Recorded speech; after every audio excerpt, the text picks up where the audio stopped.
তুমি মতো আমার কী হলো। তা পরের দিন যখন সূর্য মানে উঠলো, তা দেখা গেল রাজবাড়ি থেকে সৈন্য সম্বন্ধ কিংবা সেনাপতি ঘোড়া নিয়ে এসেছে, তাকে নিয়ে যাবে। এখন গলায় মিয়া মারতেছে, কিন্তু আসলে ওদের কিন্তু খুবই গরিব মানুষ ছিল, অভাবী লোক ছিল। তা বলছে, এই জোলা কোথায়, তুমি আজ চলো রাজবাড়িতে তোমার যেতে হবে, তুমি নাকি এই মানে রাজকন্যার গলার হার বার করে দেবে। তা ঠিক আছে, তুমি চলে আসো। এখন তো জোলানি তো না, তুমি যাও, সমস্যা নেই, তুমি সেই ভগবানের নাম নাও, সৃষ্টিকর্তার নাম নাও, তুমি পারবে। এখন উপায় তো নেই। তারপরে জোলা কী করলো, রওনা দিল। মানে তার বিশাল চিন্তা ভাবনা যে আমি আর তো বাঁচি না, এই জোলানি আমাকে শেষ করলো। তো এখন দেখেন উনি কিন্তু রাজবাড়ি পৌঁছে গেল। পৌঁছার পরে ওনার যে এক্সট্রা ঘর আছে, গেস্ট রুম আর কি, সেখানে মানে কাছারি ঘর, সেখানে জোলাকে রাখা হলো। আর ওখানে খাওয়া দাওয়ার ব্যবস্থা সব কিছু, যে আগামীকালকে আর সারা রাজ্যে কিন্তু মানে ঢোল পিটিয়ে দিয়েছে যে কালকে রাজবাড়িতে রাজকন্যার গলার হার বাড়ি করে দেবে জোলা, সে বিখ্যাত কবিরাজ, এবং তার দেখার জন্য সবাইকে নিমন্ত্রণ করলো। আর যখন এটা শোনার পরে আর কি মানুষ থাকবেই, সবাই ছড়িয়ে এসেছে। আর এদিকে সারা জোলা কী করে মানে কান্নাকাটি, কাল তো আমার জীবন যাবে, আমি তো আর হার বাড়ি করতে দিতে পারবো না। তো উনি মানে খুব ভাবা না চিন্তা করতে, তার বিভিন্ন ধরনের কথা বলতেছে একা একাই।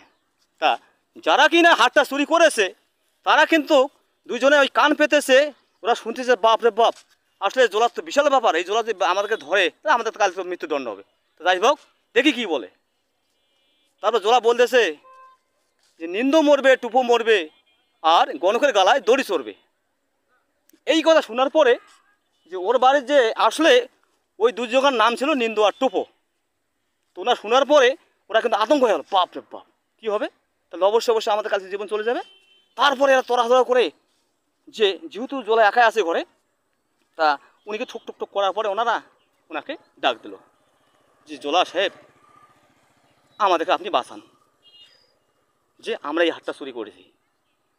কোনো সমস্যা নেই, চুরি করতে ভালো, যে আমাকে বাঁচান, আমাদেরকে বাঁচান, আপনার কাছে আমরা অনুরোধ থাকলো, আমরা গরিব মানুষ, আমরা এই কাজটা করেছি, তাহলে ঠিক আছে, তোমরা যদি কাজ করেছো তা জিনিসটা আমাকে দাও, আর আমি কালকে যেভাবে আমি এটা বোঝাই দেবো।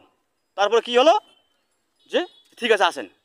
তা রাজবাড়ির যে গরু টরু ছিল, তার কিন্তু যে গোবরগুলা মানে রাখছিল, যে গোবর দেখেন যে গোবরের ভিড়া ছিল, ওইখানে কিন্তু এরা চুরি করে রাখিয়ে দিয়েছে। তারপর যে ঠিক আছে চলো দেখাও। তারপরে কিন্তু ওই যে দেখালো যে এই জায়গায় জিনিসটা আছে, উনি কিন্তু দেখলো যে জাস্টিফাই করলো ঠিক আছে কিনা।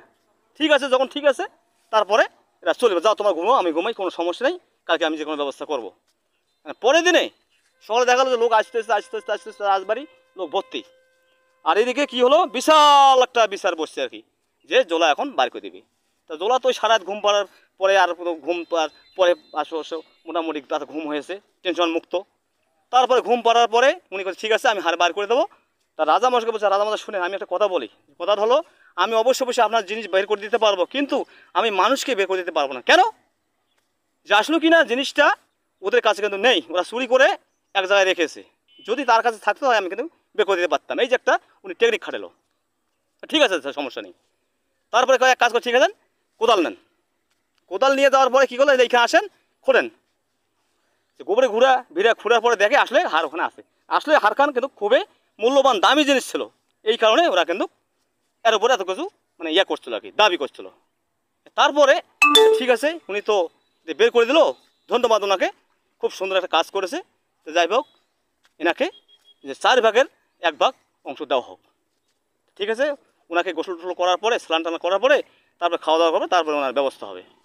তা এদিকে কী করলো, তারা যে তাদের যে সৈন্য সামন্ত কিংবা যে প্রহরী ছিল, ওরা কি নিয়ে গেলো, যে ওনাকে বিল বাড়ি ছিল, পুকুর ছিল, ওখানে নিয়ে তাকে স্নানাদি করা হবে আর কি।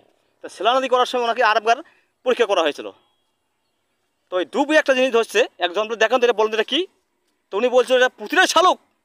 তার মানে উনি বলতে চাচ্ছিল যে পুঁতিটা কি বারবার হয়, তা আসলে যে জিনিসটা হাত দিয়ে ধরেছে ওটার নামে আসলে শালুক। তো দেখেন ওখানে কিন্তু উনি জিতে গেল। তা দেখেন এই যে বিষয়টা, এই টেকনিক আপনাদের যদি জানা থাকে অবশ্যই অবশ্যই আপনারা এই সমস্ত কাজ করবেন। আর বিশেষ করে আমি প্রতিটা কিন্তু মানে ইয়াতে বলি আর কি, ভিডিওতে, যদি আমার ভিডিওগুলো ভালো থাকে অবশ্যই অবশ্যই আপনারা শেয়ার করবেন, আর অবশ্যই অবশ্যই ধর্ম করার চেষ্টা করবেন। ধর্ম ছাড়া গতি নেই। আমি এই যে নাটক করতেছি, এটা নাটক, এটা গল্প। তো গল্প করলে আমি বাঁচতে পারবো না, আমাকে মরে যেতে হবে, এবং ধর্ম করার চেষ্টা করেন। হরে কৃষ্ণ, সবাই ভালো থাকবেন। হরে কৃষ্ণ।